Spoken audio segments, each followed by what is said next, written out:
아멘. 네, 우리 옆에 계신 분들과 함께 인사 나누셨으면 좋겠습니다. 오늘따라 더 예뻐 보이십니다.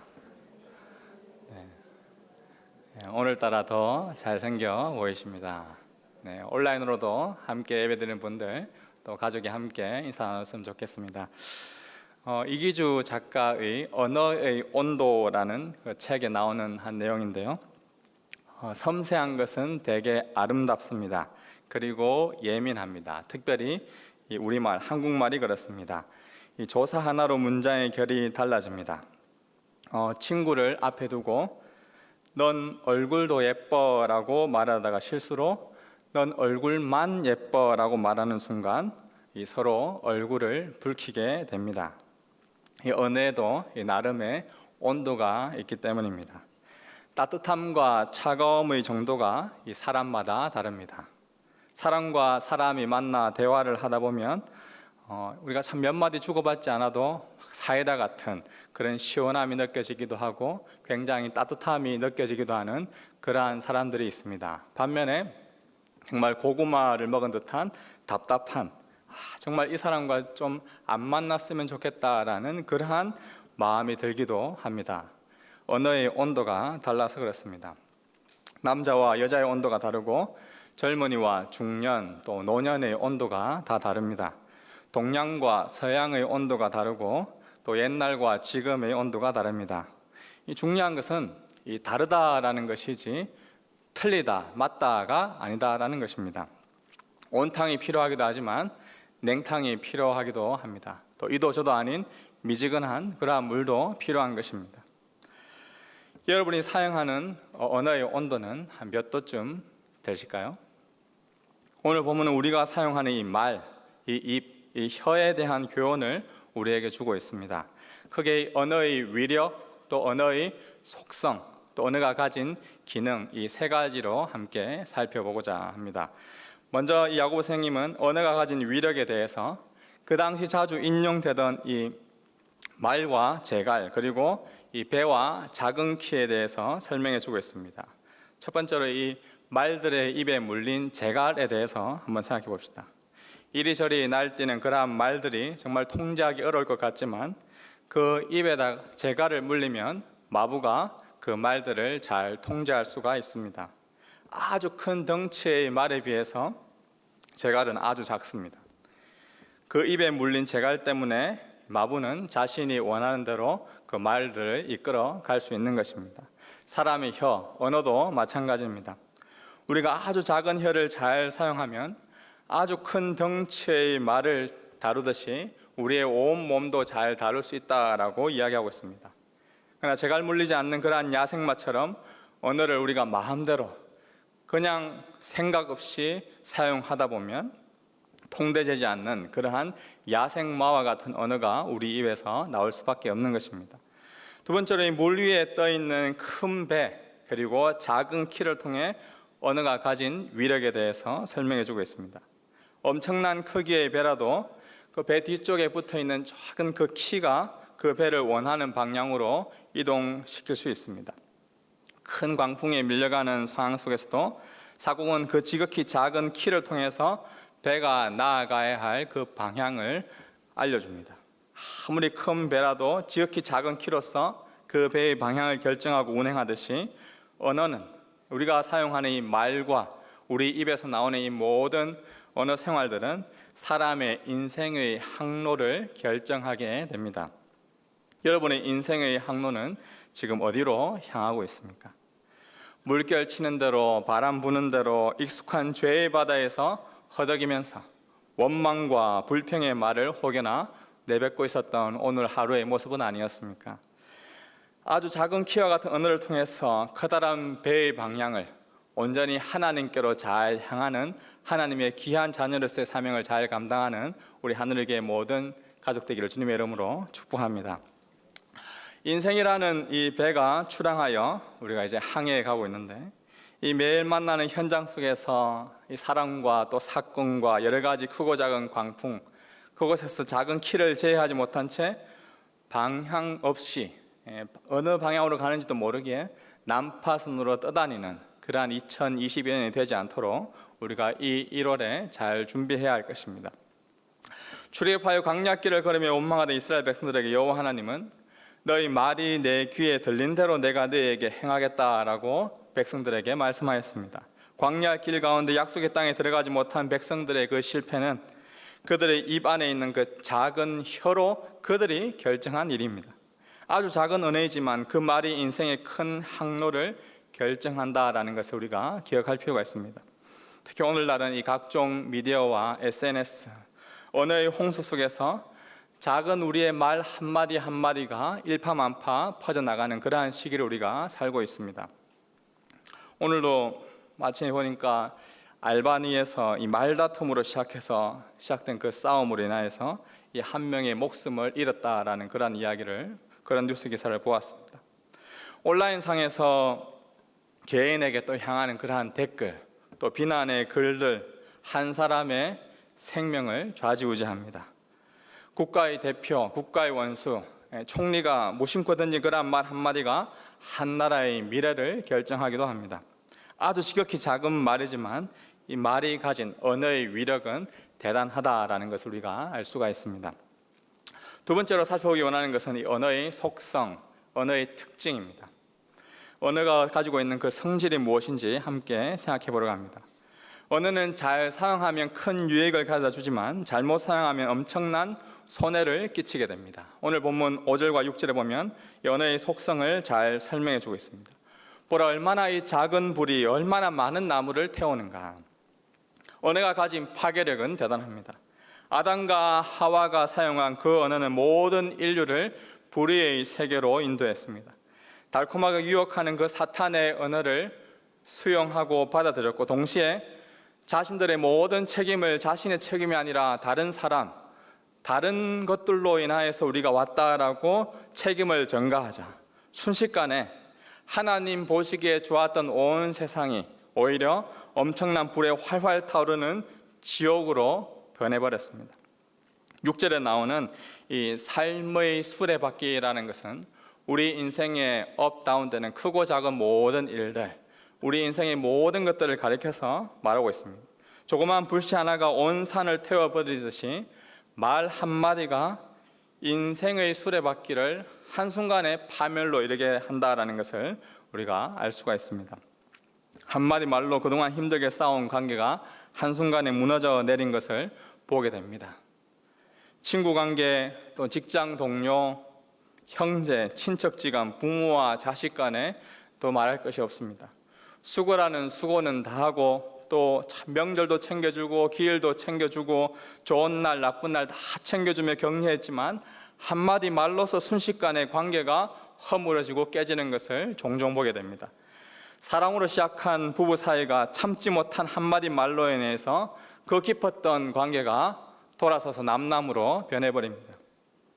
부모와 자식 간의 관계도 욱하며 내뱉은 그 말로 인해 오랜 기간 연락 두절로 지내는 것들을 보게 됩니다. 언어의 속성은 이 생의 수레바퀴를 결정짓게 합니다. 태어나면서부터 죽음에 이르기까지 모든 인생의 수레바퀴는 이 언어를 통해 불살라지게 됩니다. 7절 이하를 보시면 하나님이 창조하신 모든 피조세계의 동물들은 다 사람에 의해서 길들여져 왔고 또 길들였다라고 하고 있습니다. 동물원에 가본 적 있습니까? 조련사에 의해서 길들여진 그러한 신기한 동물들을 우리가 볼 수가 있습니다. 또 사냥과 또 전쟁을 위하여서 날아다니는 그 매를 길들이는 그러한 모습들을 보면 굉장히 신기합니다. 또 바다에서 돌고래를 타고 다니는 그러한 조련사의 모습들 보면 와, 어떻게 저렇게 할 수 있냐, 저것도 길들일 수 있나, 참 신기하다는 그런 생각이 듭니다. 그러나 오늘 말씀에 사람의 혀는 길들일 사람이 아무도 없다라고 이야기하고 있습니다. 8절 말씀에 혀는 능히 길들일 사람이 없나니 쉬지 아니하는 악이요 죽이는 독이 가득한 것이라. 야고보 선생님은 혀는 길들일 사람이 없다라고 마치 단정지어서 이야기하고 있습니다. 야고보서가 기록된 이후 지난 2000년간 수많은 지식들, 수많은 과학, 의학, 교육의 진보와 발전들이 있었지만 아직까지 혀를 제대로 길들일 수 있는 방법을 들어본 적이 없습니다. 언어 생활을 도와주는 수천 수만 권의 책이 출판되었지만 아무도 혀를 길들이는 방법을 아직까지 터득하지 못했습니다. 아무리 뛰어난 사람이라도 온전히 자신의 언어 생활을 통제하며 살아가는 사람은 그 누구도 없습니다. 겉으로 보기에는 굉장히 인품이 좋은 것 같은데 아내와 남편에게 물어보니 같이 살아보시면 압니다.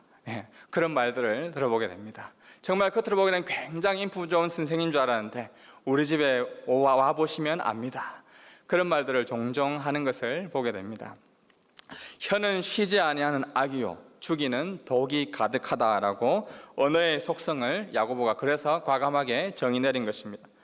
사랑하는 관계로 만난 배우자를 향해서 저주하는 그 욕설을 한번 들어보십시오. 자기 혀로 자기가 낳은 그 사랑하는 자녀를 향해 퍼붓고 있는 욕들을 한번 들어보십시오. 온라인상에서 가차없이 퍼붓는 여러 언어 폭력들을 한번 생각해 보십시오. 언어는 정말 쉬지 아니하는 악이요 죽이는 독이다라고 할 수가 있습니다. 세상에서 가장 악하고 더러운 것은 악취나는 시궁창이 아닙니다. 시궁창보다 더 더럽고 온갖 악취가 나는 곳이 바로 우리의 입인 것입니다.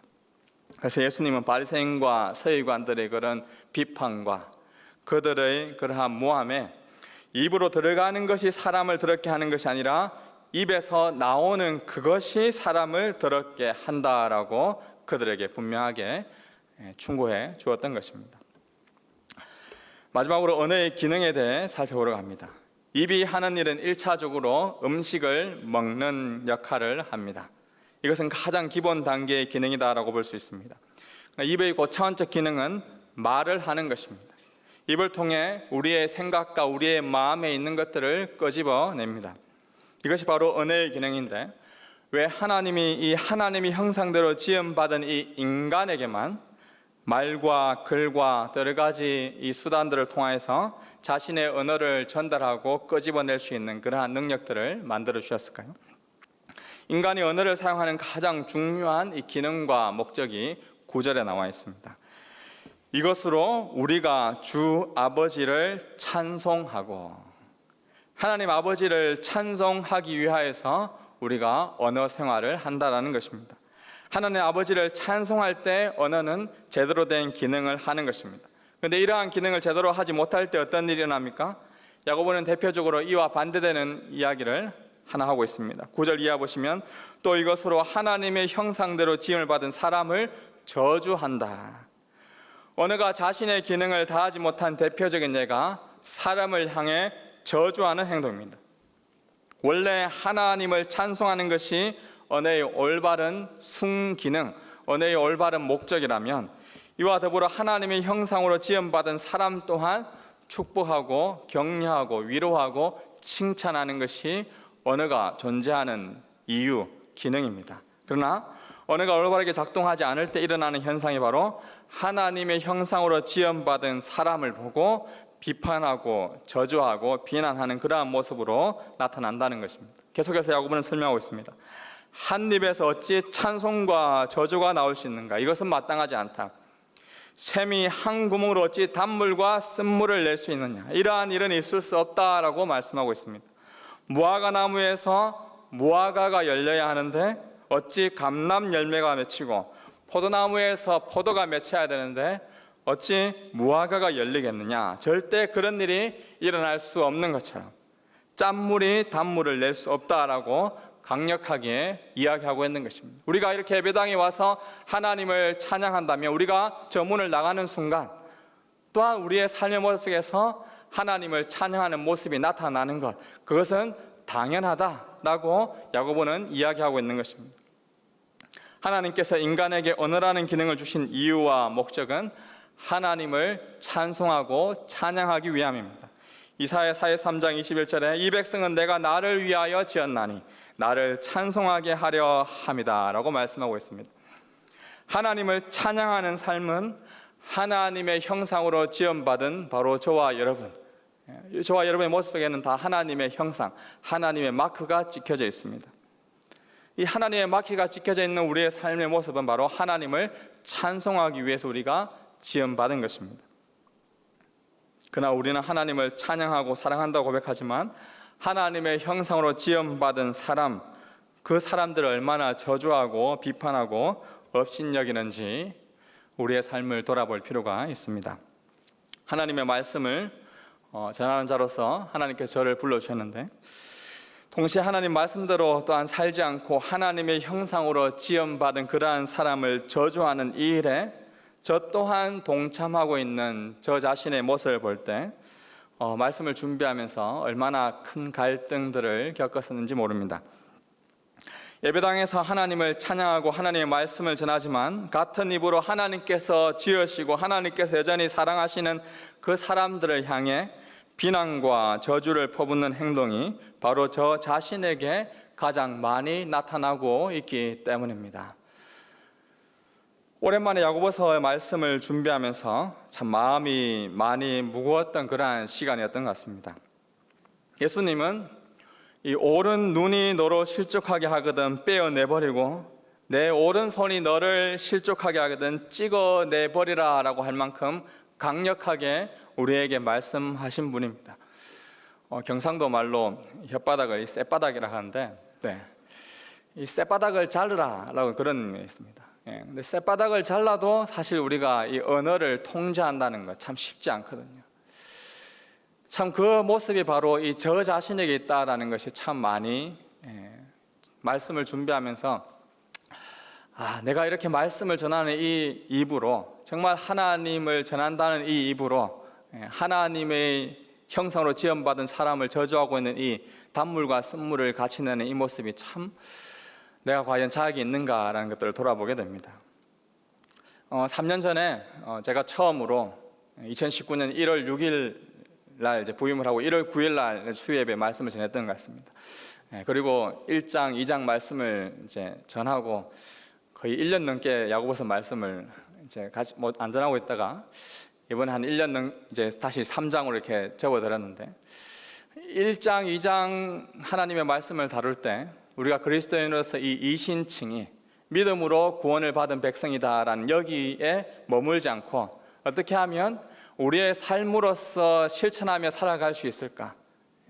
정말 야고보서 말씀이 우리의 삶을 행동으로 보여주는 가장 좋은 말씀이다 해서 함께 나누고자 그런 강해를 시작했습니다. 그때는 참 기대하는 마음으로 말씀을 준비했었는데 계속해서 이번에 3장 말씀을 준비하다 보니 점점 더 설교할 자신이 없어지는 그러한 저의 모습들을 보게 됩니다. 말씀을 먼저 오늘 말씀을 저 자신에게 적용하고 실천해 보려고 할 때 도저히 이 한 입으로 단물과 쓴물을 동시에 내는 그러한 저의 모습이 정말 과연 말씀을 전할 수 있는 자격이 있는가 돌아보게 되었습니다. 근데 한 가지 위로의 말씀이 있다면 오늘 본문 2절에 야고보 선생님이 이런 고백을 합니다. 우리가 다 실수가 많으니.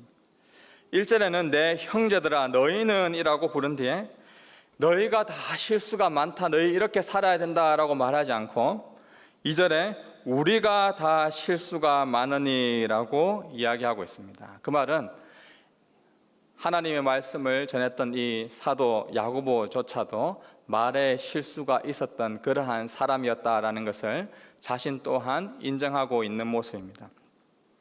저와 여러분은 다 실수가 많고 다른 사람을 실족하게 하는 연약한 존재들입니다. 아니 엄밀하게 말하면 언어를 주신 그 하나님을 찬양하지 못하고 한 입으로 두말하는 두 마음을 품은 자로서 저주받기에 합당하고 더 큰 심판을 받아야 할 존재들이 바로 저와 여러분들입니다. 그럼에도 불구하고 우리가 이 자리에 있는 이유는 온전한 사람, 온전하신 바로 예수 그리스도, 그분의 은혜로 우리가 이 자리에 있을 수 있다는 것을 기억하시기 바랍니다. 야고보는 예수님이 공생애를 시작하기 전부터, 어렸을 때부터 한 집에서 예수님과 함께 육체적으로 같이 한 곳에서 지내온 예수님의 혈육 동생입니다. 누구보다 가까이에서 그가 하는 말과 행동을 면밀히 지켜보았을 것입니다. 그럼에도 이 사도 요한의 증언에 따르면 요한복음 7장 5절에 그 형제들까지도 예수를 믿지 아니하였다라고 기록하고 있습니다. 그도 그럴 것이 한 집에서 같이 밥 먹고 같이 자고 같이 생활했던 형이 갑자기 내가 신이다, 내가 그리스도다, 내가 세상을 구원하러 왔다라고 말하는 것을 들었을 때 적지 않은 당황을 했을 것입니다. 그러나 예수님이 부활하시고 난 이후에 예수님을 구주로 고백하고 이 사도 야고보는 예수님을 자신의 구주, 주인으로 모십니다. 그리고 자신을 예수 그리스도의 종이라고 확실한 신앙 고백을 하였습니다. 그리고 그가 남긴 책이 바로 야고보서입니다. 야고보는 뚜렷하게 자신의 형이었던 이 예수님이 이런저런 사람이었다라고 야고보서에 기록하고 있지는 않습니다. 이 형 예수라는 이 이름도 1장 1절에 하나님과 주 예수 그리스도의 종이라고 할 때 나오고요, 2장 1절에 영광의 주 예수 그리스도라고 할 때 예수님을 주님이라고 표현할 때 예수라는 표현을 씁니다. 나머지 1장에서 5장에 예수라는 단어가 등장하지 않습니다. 그럼에도 야고보서를 계속해서 읽다 보면 야고보가 기록한 모든 삶과 그가 실천하고자 하는 모든 행동들은 바로 예수님의 삶과 그분의 생활을 나타내고 있음을 우리가 알 수가 있습니다. 오늘 본문 2절 말씀 보십시오. 우리가 다 실수가 많으니 만일 말에 실수가 없는 자라면 곧 온전한 사람이다. 아마 이 다음에 생략된 구절이 있다면 이 온전한 사람이 바로 우리 형 예수였다라는 그러한 고백일 것입니다. 언어가 가진 위력을 그 누구보다 잘 알았고 언어의 속성과 기능을 그 누구보다 꿰뚫고 있던 자가 바로 야고보의 형 예수님이었습니다. 온전하고 완벽하신 그 예수님 외에 우리 모든 사람들은 다 실수가 많고 허물 많고 남을 실족하게 하는 연약한 죄인임을 우리는 기억할 필요가 있습니다. 오늘 저는 여러분에게 여러분 말 실수하지 마십시오. 2022년 더욱더 고운 말 사용하십시오. 사랑하고 격려하며 칭찬하는 말을 많이 사용하십시오. 그 비법이 바로 이것입니다 라고 실천적인 메시지를 드리고 있는 것이 아닙니다. 제가 또한 이 비법을 드릴 수 있는 그러한 능력도 또한 저에게 있지는 않습니다.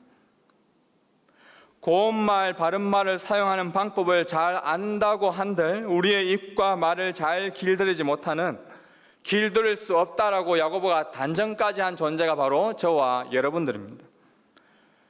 무엇인가 대단한 경험을 하였다고 해서, 어떤 특별한 성령 체험을 하였다고 해서 고운 말, 바른 말을 계속해서 잘할 수 있는 것도 아닙니다.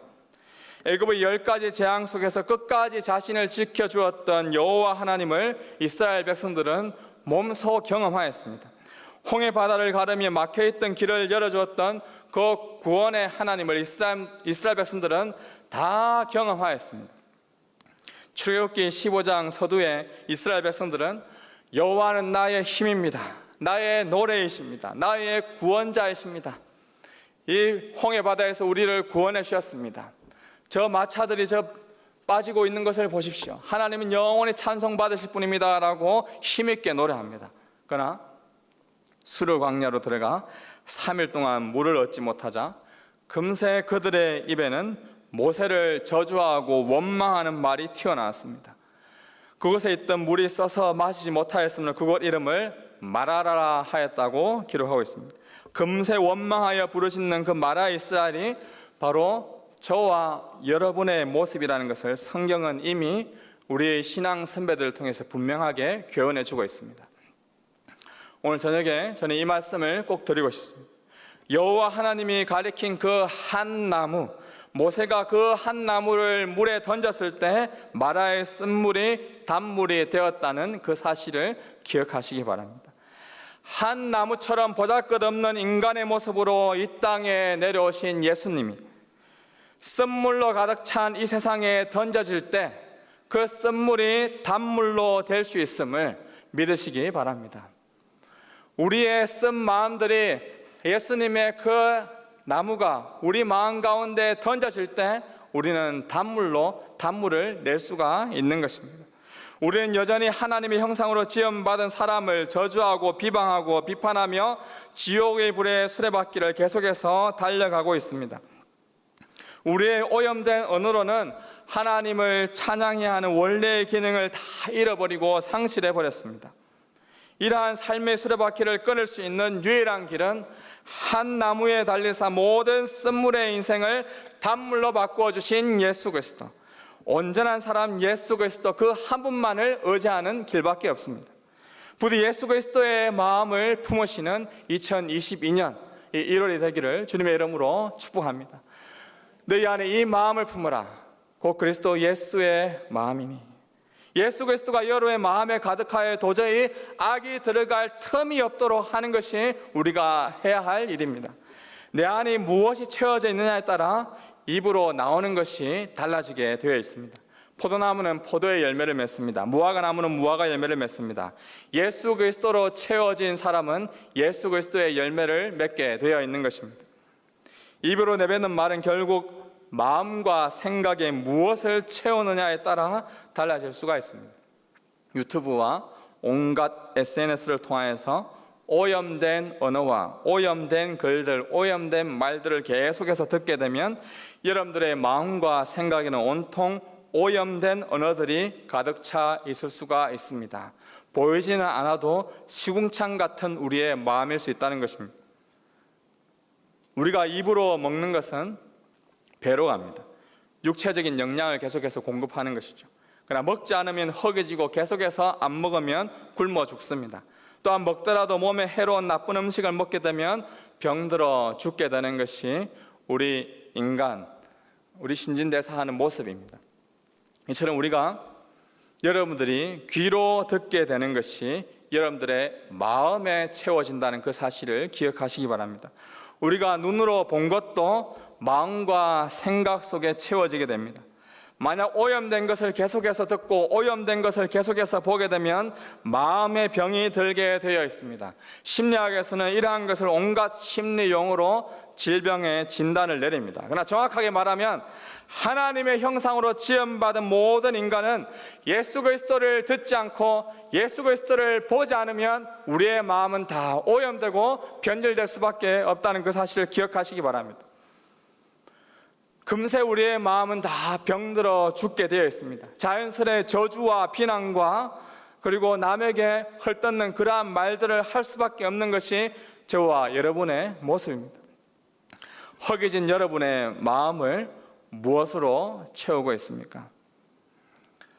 새 공동체 성경 읽기를 통해 하나님의 말씀으로 우리 마음을 채우고 있는 많은 목장 식구들이 있습니다. 잘하고 계시는 것 같습니다. 오늘 12일 차인데 우리가 서로 더 잘할 수 있도록 격려의 박수를 했으면 좋겠습니다. 네. 이제 창세기를 계속해서 읽고 있는데 계속해서 우리가 요한계시록까지 쭉 갈 수 있는 그런 우리 하늘의 공동체가 되었으면 좋겠습니다. 올 한 해 계속해서 이 꿀송이보다 단 주의 말씀, 그 말씀으로 허기진 마음을 가득 채울 때 우리 입에서 또한 변화가 단물이 난다, 단 냄새가 난다라는 것을 우리가 느낄 수 있을 것입니다. 아직까지 혹여나 말씀 읽기에 동참하지 못한 형제 자매님들이 계시다면 오늘 저녁부터 내일부터 하시면 됩니다. 온전하신 예수 그리스도가 마음에 가득 채워짐으로 쓴물이 단물이 되는 그런 역사가 일어나기를 기대합니다. 근데 혹시나 나는 읽고 있는데 우리 목장은 읽고 있는데 저 집사님, 저 장로님은 왜 안 읽고 있어? 혹여나 눈총을 세우고 계신 그러한 분들이 있다면 비난과 비판이 아닌 하나님의 형상으로 지음받은 그분을 향해 긍휼의 마음이 더 풍성해질 수 있도록 기도하시기 바랍니다. 우리가 율법, 뭔가 해야 할 일들이 있으면 그것을 성취하는 기쁨이 반드시 있습니다. 또 우리 인간의 이면 모습 속에는 나는 성취하였는데 저 사람은 왜 성취하지 못할까? 다른 사람을 비난하는 모습이 또 우리 마음 가운데 스물스물 올라오는 것을 볼 수가 있습니다. 예수 그리스도로 온전히 채워져 가는 사람, 하나님의 말씀을 묵상하고 그 말씀을 계속해서 채우는 사람은 다른 사람을 하나님의 형상으로 지음받은 사람을 왜 저렇게 하냐 저렇게 하냐 평가하는 것이 아니라 긍휼의 마음으로 바라보게 됩니다. 사랑으로 아끼고 품게 됩니다. 허기진 마음을 저렇게 채워서는 안 되는데 왜 다르게 지금 채우고 있을까? 지금 저것을 들어서는 안 되는데 저것을 보아서는 안 되는데 왜 저렇게 볼 수밖에 없을까? 긍휼의 마음을 가지게 됩니다. 2022년 사람을 향한 기대가 아니라 섬기고 사랑하는 기회로 여기며 우리의 입술로 하나님을 찬양하고 사람을 축복하고 격려하는 그는 은혜가 있기를 주님의 이름으로 축복합니다. 말씀을 맺겠습니다. 우리는 다 실수가 많고 혀를 길들일 수 있는 자가 이 자리에는 아무도 없습니다. 온전한 사람은 그 누구도 이 자리에는 존재하지 않습니다. 오직 실수가 없으신 온전한 사람 예수 그리스도를 믿으십시오. 그분만을 신뢰하십시오. 그분의 말씀을 많이 보고 새겨서 그분의 성품과 능력으로 마음을 가득 채우십시오. 우리 마음이 너무 흘러넘쳐서 우리가 흘러넘치는 이 마음을 우리의 목장 식구들에게, 우리의 이웃들에게 나눌 수 있는 그런 복의 채널, 복의 통로로서 역할들을 잘 감당하는 우리 하늘 공동체 한 분 한 분 되기를 주님의 이름으로 축복합니다. 기도하겠습니다. 하나님 아버지, 작은 제갈이 큰 덩치의 말을 다루듯이 아주 작은 키가 큰 배를 그 광풍 속에서도 방향을 잘 인도하듯이 하나님, 우리의 입술이 온전히 하나님께서 다시 오시는, 예수께서 다시 오시는 그날까지 주 안에서 잘 다스리고 통제할 수 있도록 우리 마음 가운데 예수 그리스도를 가득 채우게 하여 주시옵소서. 하나님, 우리의 허기진 마음, 우리가 좋아하고 우리가 생각하고 우리가 원하는 것들로 가득 채우려고 했던 지난 날들을 돌아보게 됩니다. 주님, 용서하여 주시옵소서. 오직 예수 그리스도만 채워가는, 예수 그리스도로만 만족하며 나아가는 우리의 삶이 될 수 있도록 선하신 주님, 우리와 함께하여 주시옵소서. 살아계신 예수님의 이름으로 기도드립니다. 아멘. 우리 들었던 말씀 기억하시면서 우리 주여 우린 연약합니다.